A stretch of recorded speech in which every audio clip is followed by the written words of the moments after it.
What is up mga paps? Welcome back naman po sa ating channel. In this video naman po is ituturukan po sa inyo kung paano nga ba natin mako-convert yung ating GGives into cash. So sa mga wala pong idea, pwede po nating ma-convert yung ating GGives offer into cash in just 2 procedures. So in this video po is ituturo ko po yan sa inyo. But before we continue this tutorial mga paps, kung bago pa lang napadaan sa aking channel, wag niyo pong kalimutang mag-subscribe and hit na rin po ang notification bell para lagi kang updated every time po na mag-upload ako ng mga bagong videos. And without further ado, tara simulan na natin ito.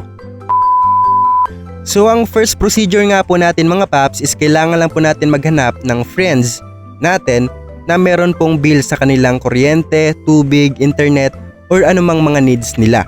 Bali ang mangyayari mga paps is kayo po yung magbabayad ng kanilang bill using your GGives offer. And sila naman po is magbabayad sa inyo ng cash. Bali magpapalitan lang po kayo ng pera. So yan po yung possible na procedure natin para ma-convert natin yung ating GGives offer into cash. So if ganito po yung nakikita nyo mga paps sa inyong GGives, it means po na meron po kayong offer sa GGives or meron po kayong magagamit pambayad ng bill.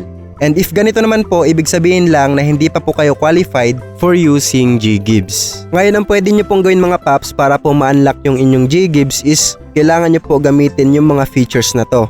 Like cash in, pay QR, mag-settle ng bills, on time, then gamitin yung GSave and GInvest. So ito po yung mga kailangan natin gamitin ng mga features para po ma-unlock natin and ma-offeran tayo sa GGives. Ngayon, if wala po kayong mahanap na friends or kakilala na meron pong bill sa kanilang kuryente, tubig or ano pa mang mga needs nila, meron naman po tayong ibang procedure. Dito sa second procedure mga paps is kailangan lang po natin maghanap ng legit trader. So pwede po tayo maghanap sa Facebook or YouTube.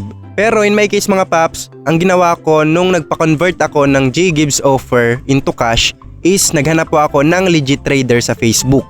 And speaking of legit trader mga paps, I just want to recommend si Sir Warren po, isa po sa mga kakilala kong legit trader na talagang 100% na mapagkakatiwalaan. So ito po yung mga proof mga paps, ito po yung conversation nila with his clients na nagpapakita kung gaano ka-legit itong si Sir Warren. So makikita dito mga paps na marami na po siyang naging clients and every clients po is satisfied and successful po yung transaction.